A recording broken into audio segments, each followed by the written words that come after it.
passes the horizontal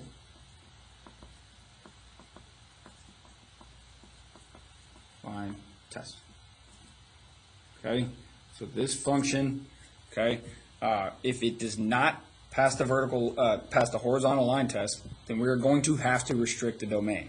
Okay, so that's what it's saying here, right? If a function is not one-to-one, in other words, if it does not pass the horizontal line test, then you have to restrict the domain so that the inverse is an actual function. Okay, so for example, this function right here. Okay, so looking at this, it does not pass the horizontal line test. If I were to put my pencil like this, it's horizontal, and notice it touches at 2 different spots. Okay, so because of this, if I were to make an inverse for this, that inverse would not be a function, kind of like what we were talking about earlier, right? If I were to reflect it across that line, y equals x, okay, that new inverse, okay, it's going to be, you know, somewhere over here, okay, is not going to pass the vertical line test, okay? And what we're going to do is we're going to find a way, all right, for it to actually pass the vertical line test, okay, for that new inverse to pass the vertical line test, okay? So my original domain for this for that function, the original is negative infinity to positive infinity, okay? But what we're going to do is we're going to restrict the domain, okay, to where I'm just going to have positive. So I'm going to change the domain here. I'm going to say I just want the positive parts of this, okay? So I'm going to go 0 to infinity, okay? So if I now restrict that domain, in other words, if I take off this entire thing right here, right? So now I'm just left with this part, okay? Now if I make an inverse for that, okay, now the actual inverse would be a function, all right? And then let's just go ahead and talk about the range in general. So it's 1 to infinity, okay? All right, so for the inverse, okay, that's the function, okay, for the inverse, all right? But notice, right, we've got these two pieces right here, okay? So just keep that in mind, right? Don't forget they switch, okay? So that domain is now going here, okay? And then the range is now, sorry, we want to keep our new restricted domain though, okay? That's the whole point of this. All right, we want to put in that new restricted domain, and we're going to put it at 0, and then all the way up to infinity. Okay, so we want to keep that new restricted domain in order for this to be a function, and then the range, okay, stays the same.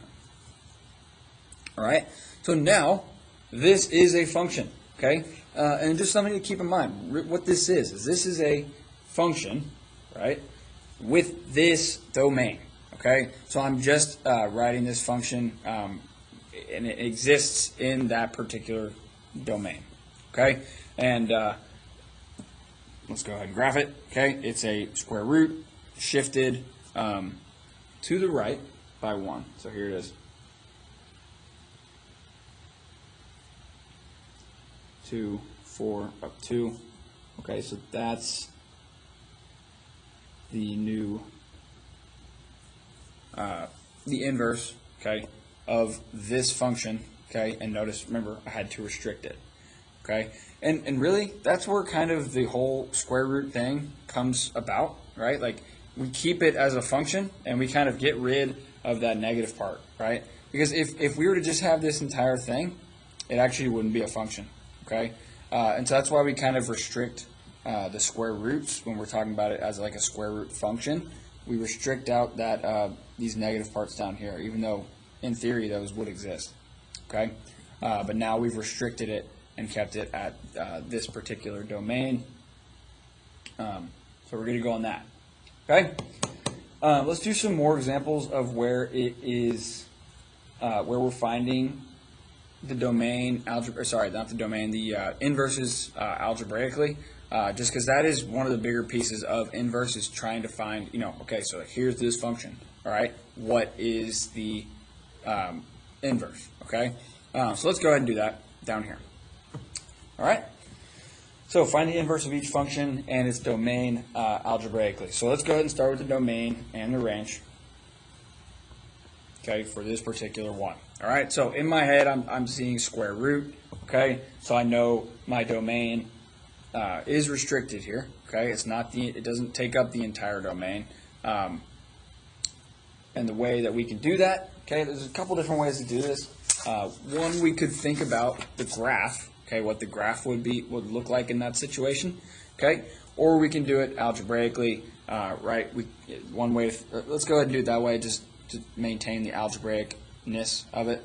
But it's the x minus 5, so I want to think about where x minus 5, okay, I can't have anything that's less than 0, so I want to include everything that is greater than 0, okay, so this is going to be my domain, so I just got x minus 5 is greater than 0, has to be greater than 0, or equal to, okay, so x minus 5 is greater than or equal to 0, right, because the square root of 0 is 0. Okay, so we've got x, right, we're just adding 5 to both sides. Okay, so I've got x is greater than or equal to positive 5, and that is my domain. Okay, you can leave it in set builder. I'm going to go ahead and write it in interval. So I've got 5 bracket going all the way up to infinity. Okay, and then my range kind of follows from there. Note that this is this square root function, okay? If I take a look at my transformations, which would be that shifting over by 5 and then multiplying by 2, that wouldn't change the fact that, it starts at 0. So just keep in mind that's kind of how I'm reasoning through my range here. Okay? All right, and then again, that kind of becomes, comes from that domain, and then I'm thinking about the graph of that square root function. It doesn't go below 0 on that. Okay? All right, so let's go ahead and do it. Let's just jump in. I'm going to go ahead and write y here, right? And then we're going to switch our x and y, and then we will essentially from there have the inverse. Okay? So here we go. All right, we're going to switch it. We've got now x equals 2 square root y minus 5. Okay. First thing, I want to get rid of the 2. Okay, I've got to get rid of that 2 first, and then I'll worry about the square root. Okay. You could do that in a different order if you really wanted, but this is probably the best way to do it, in my opinion, is to get rid of that 2 first. So I'm going to go ahead and divide by 2. We've got x over 2 is equal to the square root of y minus 5. Okay, and then in order to get rid of the square root, square both sides. Okay, so I've got x over 2 squared equals y minus 5, and then my last step is to add 5. I'm going to go ahead and switch the y over here in order to have the whole thing. So I've got x over 2 squared, and then plus 5. Okay, so that ends up being my entire function. Okay, if you really wanted, you could change this, right, to x squared over 4. Okay. That would be kind of evaluating that squared up there, but that is up to you. Okay, so either of these is perfectly okay. Either of those is perfectly okay with me, and that is your inverse. Okay, now don't forget though, all right, this is not the entire quadratic. Okay, that's one part that is a little bit confusing with the inverses every once in a while. Okay, note that this was my original, and that's the domain and range for those. That means, right, again, my range, right, my range is now my domain here. Okay, so if I need to also write the domain, okay, that previous range is now the domain. Okay, so the domain is 0, including it, all the way up to infinity, and then the range is going to be 5 up to infinity. Okay, and so that's your domain and range on that, and then using algebra to find the inverse. Okay, one that I want to do. Okay, one more on the finding the inverse and the domain algebraically. All right, is this one right here. This is kind of a fun one, especially to find the inverse. Okay, so let's talk about the domain and range on this. Let's go ahead and knock that out first. Okay, domain comes relatively simple. Okay, the domain here, you cannot divide by 0. Okay, therefore in the domain we've got to get rid of -2, right? Because if I were to put a -2 here, I've got -2 plus 2. That's going to give me a 0 on the bottom. Can't have that. So domain. Okay, it's easier to think about it in set builder, in my opinion, when you're just taking out one value, right? So you've got x such that x cannot be -2.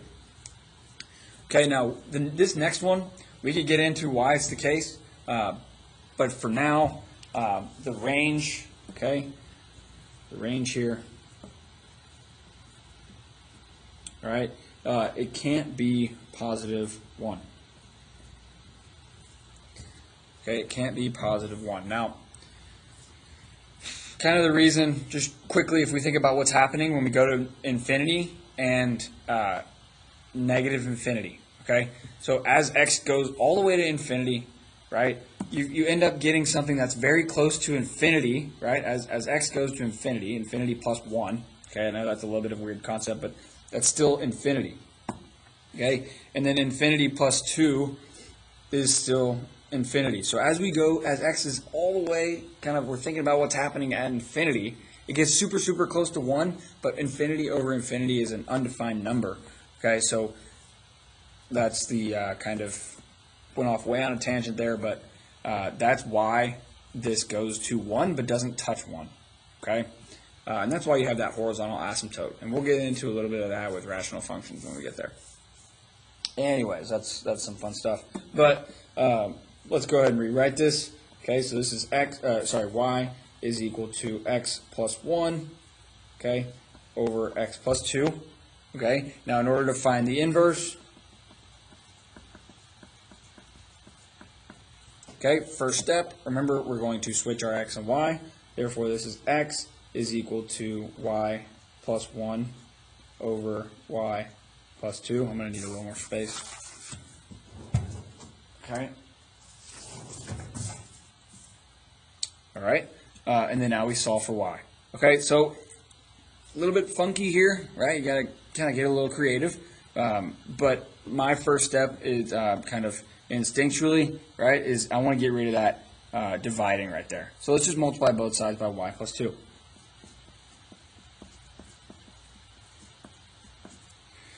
Okay, and it's seemingly like we're getting kind of close, all right? But now what I want is I want to get my y's kind of back on the other side. And I know it seems like we could just multiply, okay, but I want to get it back in a different way, all right? And the way that I would kind of start is, well, I don't know, we multiplied here. Let's just continue our process. So we've got to distribute. Okay, so x times y, and then plus 2x, all right, is equal to y plus 1. Okay, and then now I kind of notice I do have this, I have this y here, and again, I want my y on one side, so let's get this, just this, over here. All right, so minus xy, okay? So here we go, we've got 2x, okay, equals y plus 1, all right? But then minus xy. Okay, and again, all I want is just y. Okay, so I just want y by itself. This 1 is kind of just unnecessary. So let's put it back over here. Okay, I'm going to subtract 1, so 2x minus 1, okay, equals y minus xy. Okay, now I'm kind of working with something. Okay, so what I notice here is I can kind of actually isolate y now. And I can pull it out and factor. Okay, I can factor it out so then I can get rid of the other stuff. Okay, so what I mean by that is this. Essentially, we've now got 2x minus 1 is equal to y. Okay, I'm going to pull it out, right? I'm like undistributing, I'm factoring.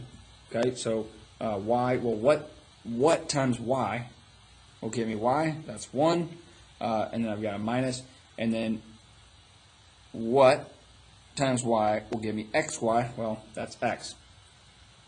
Okay, so now I've got that y all alone. I'm going to get rid of that 1 minus x. My operation that I'm doing between these is multiplying, Okay, so I can now divide by 1 minus x, and then everything cancels. So I end up with 2x minus 1, okay, and then over 1 minus x,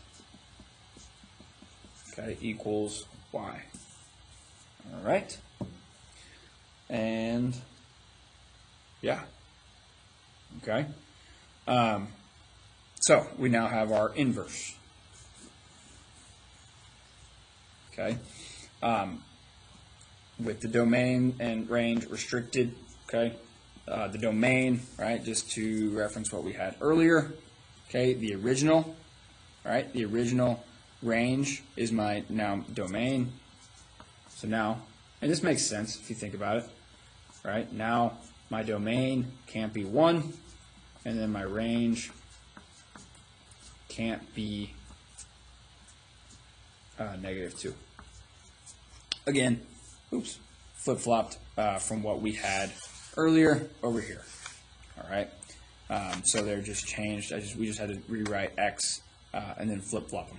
Okay, and now it kind of makes sense, right? Because like I said, we can't divide by 0, so 1, and look at that, it's already taken it out, right? So this would give me 1 minus 1, so that kind of matches up nice and neat. Okay? All right. Last one. Okay, last problem here. I'm going to pause real quick. Okay, so this last part, all right, verifying inverses. So another way to verify the inverse, okay, is as follows. Now, let me just say you could, right, on this, just to look at this problem, right, you could do what we just did, and you can verify it algebraically, right, and you'll see, like, if it gives you two functions, right, you could switch y and x here like we've been doing, right, and you'll see if you get this function, then those two are inverses. Okay, so let me just say that you can do that. Okay, but another way to verify inverses, okay, and this is kind of one of those things with math. A lot of times we want to have multiple different ways to do it because maybe one way, in the future, kind of helps us in a certain way, right? Like another math concept down the line, maybe one is more advantageous to another. So it just depends. So it's helpful to have that kind of extra way. All right, so f of x and g of x are inverses if and only if, okay, both of the following are true. F of g of x is equal to x, and g of f of x is equal to x. Okay, so that's one way that we can verify that these two are inverses of each other. Okay, so you note that it says using the composition of functions, right? And that was what we learned last class, is with the compositions of functions. So these two are compositions of functions. If we only get x here, okay, then we've done it correctly. Then we know that these two are inverses. Okay, so let's go ahead and do it. All right, and again, I'm going to get some more space. Too small. Okay, so let's do the f of g of x first. F of g of x. Okay, so f of x, right? What we're going to do, right, instead of x, I'm going to write this entire thing, right? Because inside here, I have g of x. Okay, so I've got 2/3, and then I've got x. I'm going to leave it as a big parentheses because it's a lot. Okay, big parentheses as that x, and then plus 2. Okay, so the only spot I'm leaving blank is just that 1x, and I'm going to put that entire thing there. So 3/2, and then x minus 2. Okay, and we're going to kind of use algebra to verify that. Well, this first part, look at that, right? 2/2, that's 1. 3/3, that's 1. These both cancel. Okay, so I now have x minus 2 and then plus 2. Voila. Okay, I've got x. Check. Okay, that's the first part. We've also got to verify the other way, g of f of x. All right, this time I'm writing this function, Okay, so 3/2. All right, and then parentheses, but then I'm leaving another parentheses for x, minus 2. Okay, so hopefully we see that, right? That big parentheses is x, and then I've got to put f inside of that. So 2/3 x, okay, plus 2. Now, in order to verify this one algebraically, it's a little bit of a different process than that first one, okay? So keep that in mind. Okay, so what we can do is we can do this parentheses first. Okay, so we've got 2/3 x plus 2, but then we've got minus 2. So we can do 3/2, okay, and then we end up with just 2/3 x, okay, and then now these two cancel out once again, and we're just left with x. So check again, and that is verifying using composition of functions, okay. So there we have it. Okay, that's inverses.